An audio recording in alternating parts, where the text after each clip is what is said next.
Hello दोस्तों, स्वागत है आपका प्रियंका लर्निंग क्लासेस में। 66वीं बीपीएससी बिहार एसएससी बिहार दरोगा और सीडीपीओ को एग्जाम को ध्यान में रखते हुए एनसीईआरटी की सीरीज चलाई जा रही है। इसके अंतर्गत हम लोग एनसीईआरटी के क्लास 6 से लेकर क्लास 12 तक के ऑब्जेक्टिव क्वेश्चन को देखते हैं। तो चलिए हम लोग देखते हैं केमिस्ट्री के क्वेश्चन। आज का टॉपिक है अम्ल, क्षार और लवण। इससे रिलेटेड जो भी क्वेश्चन बनेगा उसे हम लोग देखते हैं। पहला क्वेश्चन है पीएच मान का सर्वस्व क्या है। तो इसका आंसर हो जाएगा, ये होगा किसी घोल के अम्लीय या क्षारीय होने का मूल्यांक है। पीएच मान दर्शाता है, किसी घोल का अम्लीय या क्षारीय होने का मूल्यांक पीएच मान दर्शाता है। इसकी व्याख्या देखिए, पीएच एक पैमाना है जिससे किसी विलयन या पदार्थ की अम्लीयता या क्षारीयता का स्तर दर्शाया जाता है। पीएच पैमाने पर मूल्यांकों का 0 से 14 के मध्य होता है। इससे विलयन जिसका पीएच मान 7 से कम होता है वे अम्लीय कहलाते हैं, तथा जिसका पीएच मान 7 से अधिक होता है क्षारीय होते हैं। उदासीन विलयन का पीएच मान 7 होता है। शुद्ध जल उदासीन विलयन का उत्तम उदाहरण है। नेक्स्ट क्वेश्चन देखते हैं, एक विलयन लाल लिटमस को नीला कर देता है। विलयन का पीएच मान क्या होगा। तो ये होगा उपयुक्त में से कोई नहीं। इसकी व्याख्या देखें, लिटमस मूल रूप से बैंगनी पर्पल रंग का एक रंजक डाई है जो प्राकृतिक रूप से लाइकेन नामक वनस्पति से प्राप्त किया जाता है। यह प्रयोगशाला में अम्लों तथा क्षारकों के परीक्षण के लिए लाल तथा नीले लिटमस विलयन, लिटमस सॉल्यूशन अथवा लिटमस पत्र के रूप में प्रयोग किया जाता है। लिटमस पत्र 4.5 से कम पीएच का मान तथा 8.3 से अधिक पीएच का मान रंग परिवर्तित करता है। अम्लीय विलयन नीले लिटमस को लाल रंग में परिवर्तन कर देता है, अर्थात वह 4.5 से कम पीएच का मान प्रदर्शित करता है।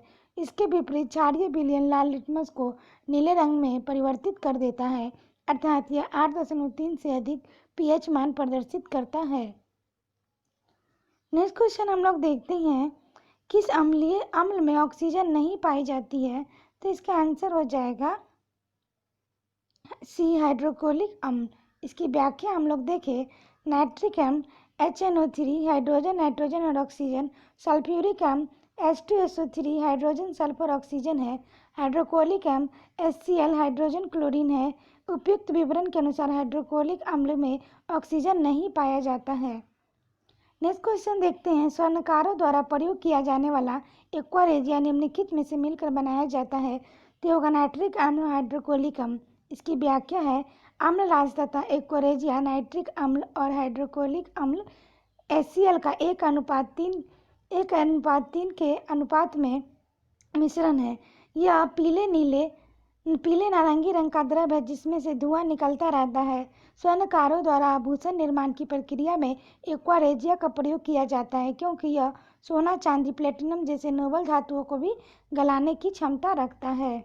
नेक्स्ट क्वेश्चन है, किस गैस के कारण पाव रोटी और केक फूलकर मुलायम और स्पंजी हो जाते हैं।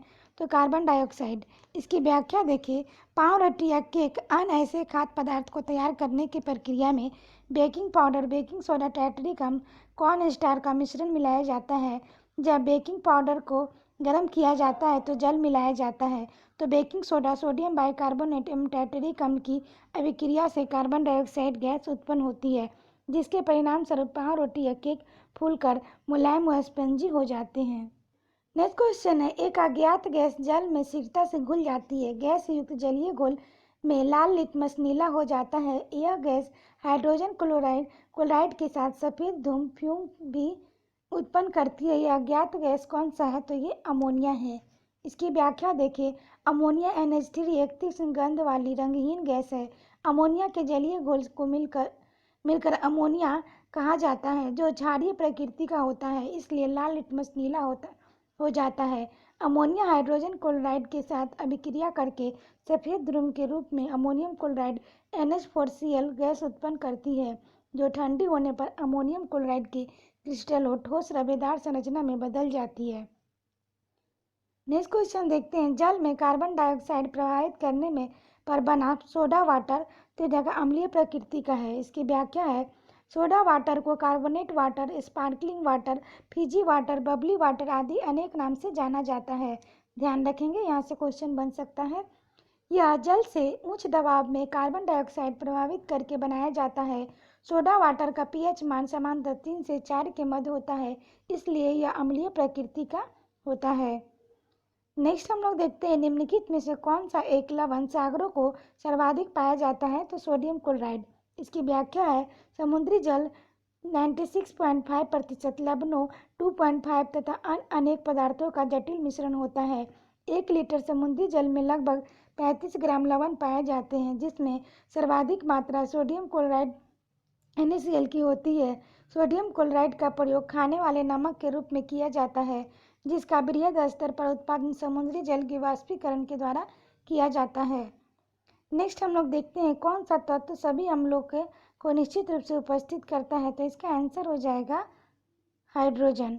इसकी हम लोग व्याख्या देखें, सभी अम्लों में हाइड्रोजन तत्व निश्चित रूप से उपस्थित होता है। इसी कारण धातुओं के साथ अभिक्रिया करने पर लगभग सभी अम्ल हाइड्रोजन गैस उत्पन्न करते हैं। नेक्स्ट क्वेश्चन देखते हैं रासायनिक उर्वरकों में के अत्यधिक प्रयोग से मृदा पर पड़ने वाले प्रभाव और उसके उपचार के संदर्भ में निम्नलिखित कथनों में से कौन सा सही है, तो पहला है रासायनिक उर्वरकों का अधिक प्रयोग मृदा को अम्लीय बना देता है। दूसरा, अत्यधिक अम्लीय मृदा को उदासीन करने के लिए उसमें जैव पदार्थ मिलाए जाते हैं। इसकी व्याख्या है केवल पहला। इसका हम लोग देखिए, रासायनिक उर्वरकों को अत्यधिक प्रयोग मृदा को अम्लीय बना देता है। यदि मृदा अम्लीय तथा क्षारीय हो तो वह पौधा की वृद्धि के लिए अच्छी नहीं होती। अत्यधिक अम्लीय मृदा के उपचार के बिना बुझा हुआ चूना कैल्शियम ऑक्साइड अथवा बुझा हुआ चूना कैल्शियम हाइड्रोक्साइड का प्रयोग किया जाता है। इसके विपरीत मृदा की क्षारीयता को कम करने के लिए जैव पदार्थों का उपयोग किया जाता है। जैव पदार्थ मृदा में अम्ल और निम्नयुक्त रिलीज करते हैं, जो मृदा की क्षारीय प्रकृति को उदासीन कर देता है। अब हम लोग नेक्स्ट क्वेश्चन देखते हैं, निम्नलिखित में से कौन सा पदार्थ जल की अस्थायी कठोरता का मुख्य कारण है, तो कैल्शियम सल्फेट। इसकी व्याख्या है जल की कठोरता उसमें घुलने हुए मैग्नीशियम एवं कैल्शियम आयनों के कारण होती है। जल की अस्थायी कठोरता इसमें घुले कैल्शियम सल्फेट CaSO4 के कारण होती है, जो जल को उबालने पर समाप्त नहीं होती है। जल की अस्थायी कठोरता इसमें घुले हुए कैल्शियम हाइड्रोजन कार्बोनेट के कारण होती है और जल को उबलने पर समाप्त हो जाती है। नेक्स्ट टॉपिक हम लोग देखते हैं बहुलक एवं रेशे। इसे भी एक क्वेश्चन आता है एग्जाम में, देख लेते हैं। पहला क्वेश्चन है, एक प्राकृतिक बहुलक नहीं है तो नायलॉन नहीं है। इसकी व्याख्या है बहुलक पॉलीमर उच्च अनुभार वाले बड़े अणु होते हैं जो सरल अणुओं के परस्पर संयोग से बनते हैं।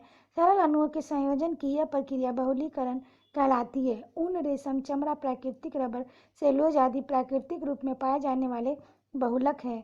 इसके अतिरिक्त कृत्रिम और संश्लेषित बहुलकों का भी निर्माण किया गया है, जैसे plastic, polythene, Teflon, nylon, bakelite, PVC, polyvinyl chloride, कृत्रिम रबर आदि।